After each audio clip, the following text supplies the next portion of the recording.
Halo, selamat pagi. Saya Pak Juara Sirait. Bagi kamu yang masih duduk di bangku kelas 8 SMP, kali ini kita akan membahas pelajaran kelas 8 SMP, pelajaran IPA. Itu materinya tentang gangguan-gangguan yang terjadi pada sistem pernapasan kita. Tidak hanya itu, kita juga akan membahas bagaimana upaya yang harus kita lakukan agar sistem pernapasan kita tetap dalam keadaan sehat. Oke, tanpa berlama-lama lagi, kita akan membahasnya dan saksikan videonya ya. Bagi yang belum subscribe, silahkan di subscribe. Terima kasih. Kita akan membahas gangguan pada sistem pernapasan di saluran pernapasan dulu ya, baru nanti ke bagian ke paru-paru. Jadi gangguan pada sistem pernapasan yang pertama adalah pilek atau sering disebut salesma. Pilek merupakan gangguan pada rongga hidung yang disebabkan oleh infeksi virus. Jadi virus yang mengganggu rongga hidung itu ada kurang lebih 300 virus penyebab pilek. Jadi penyebab utama dari pilek atau salesma adalah virus yang namanya rhinovirus. Gejala-gejala pilek bisa kita lihat misalnya hidung tersumbat, bersin-bersin, sakit tenggorokan, badan menjadi lesu, demam, sakit kepala, dan batuk. Oke, jadi umumnya gejala pilek akan hilang dalam beberapa hari setelah terinfeksi. Pilek akan berlangsung beberapa hari ya teman-teman.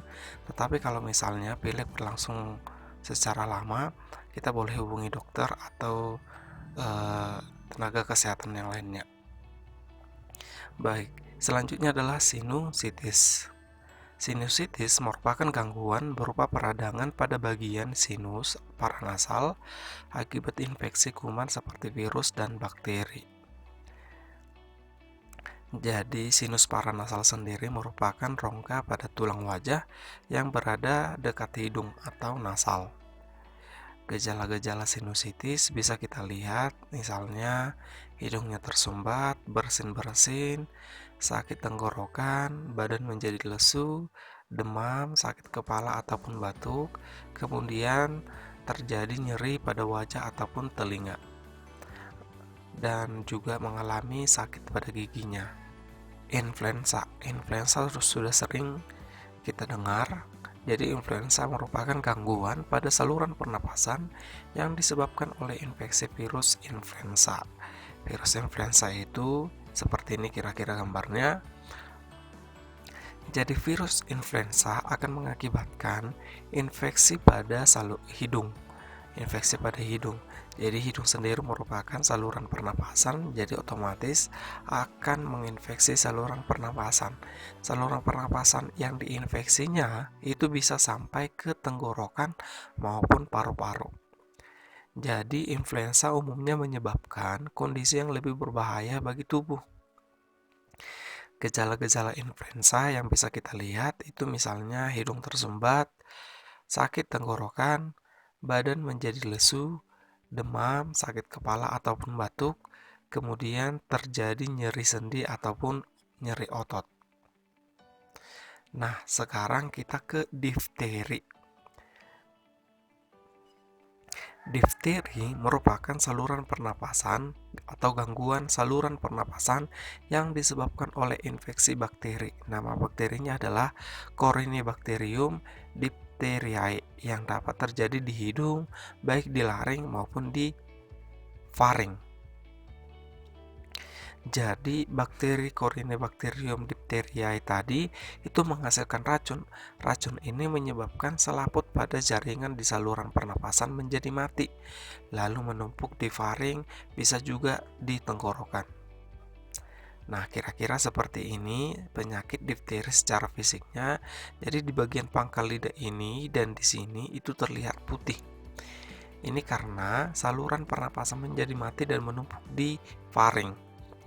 Putih dia. Oke, akibat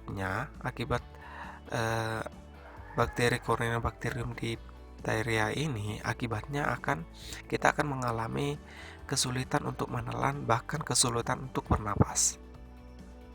Ingat ya, difteri ini sifatnya menular. Menular dari apa? Menular melalui udara. Jadi bisa ketika bersin ataupun ketika batuk. Gejala-gejala difteri yang bisa kita lihat adalah adanya selaput putih keabu-abuan yang menutupi amandel, seperti yang sudah saya tunjukkan gambarnya tadi.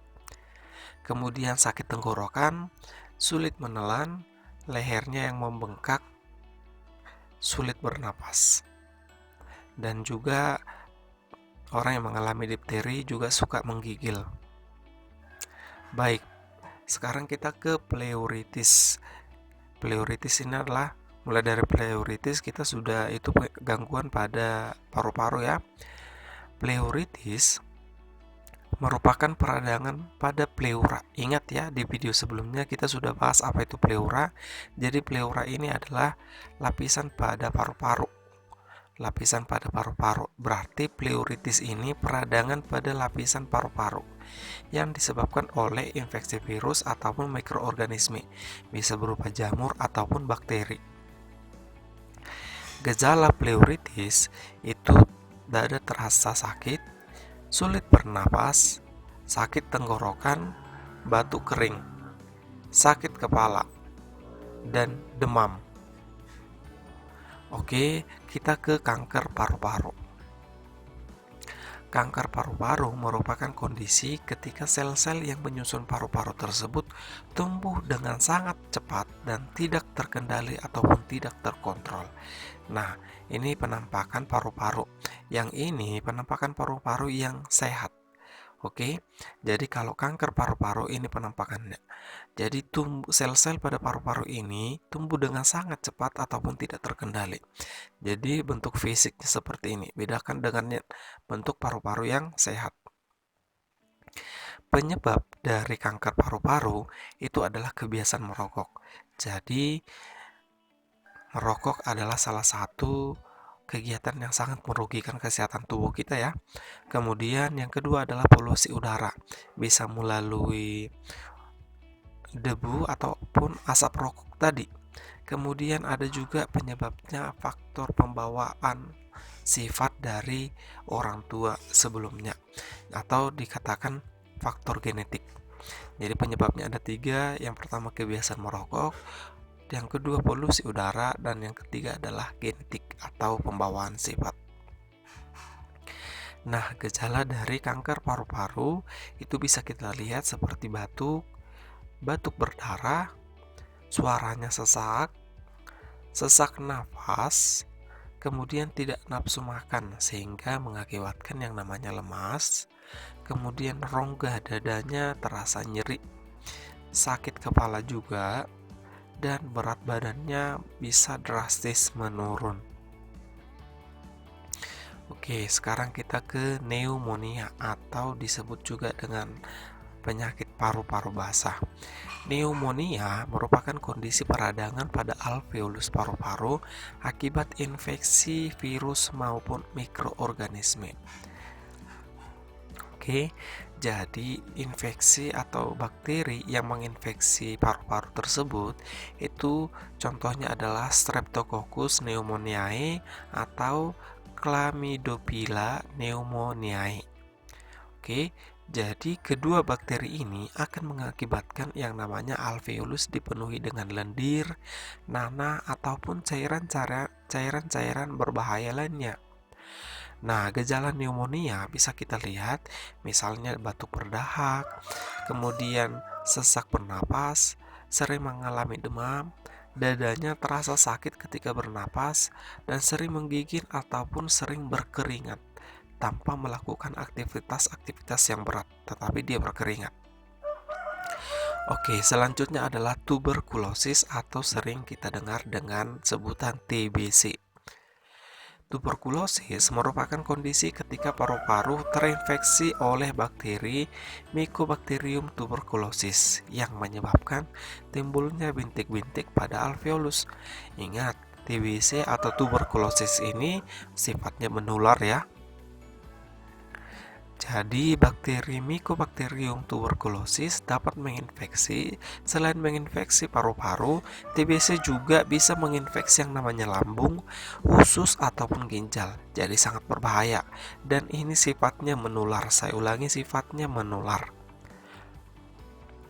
Gejala-gejala tuberkulosis yang bisa kita lihat yaitu batuk yang berlangsung sangat lama, jadi ketika dia batuk bisa sampai beberapa menit baru selesai batuknya. Kemudian dahaknya disertai dengan darah, kurang nafsu makan, bisa berkeringat di malam hari, kemudian lemas dan sering demam. Oke, selanjutnya adalah emfisema. Emfisema merupakan kondisi rusaknya alveolus pada paru-paru yang disebabkan oleh kebiasaan merokok. Nah, karena paru-paru terpapar asap rokok itu juga bisa penyebabnya menghirup polusi atau zat-zat kimia dalam jangka waktu yang lama. Jadi ingat, zat kimia ini ternyata sangat berbahaya. Zat kimia itu bisa kita konsumsi atau masuk ke dalam tubuh kita melalui makanan ya. Jadi makanlah makanan yang bergizi. Gejala emfisema yang bisa kita lihat adalah nafasnya pendek dan cepat, memiliki barrel chest. Barrel chest ini maksudnya adalah dadanya itu cenderung condong ke depan. Oke, itu adalah barrel chest. Sering batuk, kurang nafsu makan, dan badan terasa lemas. Nah, selain gangguan pada saluran pernapasan atau pada paru-paru yang sudah kita bahas tadi, kita juga akan membahas secara terperinci apa saja upaya kita agar sistem pernapasan kita menjadi sehat. Upaya yang pertama adalah berolahraga secara rutin dan teratur. Berolahraga secara rutin dan teratur bisa menjaga kesehatan paru-paru. Kenapa? Karena secara langsung aliran darah pada paru-paru akan semakin lancar. Dan berolahraga juga bisa meningkatkan imun kita atau daya tahan tubuh kita. Upaya yang kedua adalah mengkonsumsi makanan yang sehat dan bergizi. Jadi, banyak mengkonsumsi sayur ataupun buah bisa berfungsi sebagai antioksidan atau anti racun dan juga bisa menangkal radikal bebas yang ada di dalam tubuh kita. Upaya yang selanjutnya adalah memakai masker ketika sedang berkendara ataupun saat menjenguk seseorang yang sedang sakit, terutama kalau kita menjenguk di rumah sakit. Kita memakai masker ketika sedang berkendara itu bertujuan untuk menghalangi debu ataupun polutan masuk ke saluran pernapasan. Kita memakai masker ketika sedang menjenguk seseorang yang sedang sakit. Tujuannya adalah untuk meminimalisir penularan penyakit, terutama penyakit yang disebabkan oleh virus ataupun mikroorganisme yang ditularkan melalui udara. Contohnya seperti TBC tadi. Selanjutnya adalah tidak merokok dan menghindari asap rokok. Jadi selain kita dilarang untuk merokok, kita juga dilarang untuk menghirup asap rokok. Karena merokok itu bisa mengganggu fungsi dari paru-paru sendiri. Dan itu juga bisa menimbulkan gangguan atau penyakit serius dalam sistem pernapasan. Bisa saja ketika kita sering merokok, kita bisa mengalami gangguan-gangguan yang sudah kita bahas tadi. Nah, selanjutnya adalah menjauhi berbagai alergen penyebab asma. Alergen ini adalah benda-benda atau hal-hal yang bisa membuat kita alergi. Contoh alergennya itu bisa dari debu. Jadi orang yang menghirup debu bisa bersin-bersin ataupun bisa pilek. Kemudian dari serbuk sari bunga bisa juga membuat kita atau membuat saluran pernapasan kita menjadi tidak sehat. Kemudian yang paling berbahaya adalah rambut halus hewan.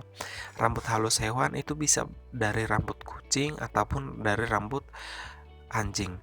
Nah, kira-kira sampai di sini gangguan-gangguan pada sistem pernapasan dan cara upaya untuk menjaga kesehatan pada sistem pernapasan kita. Terima kasih, semoga bermanfaat.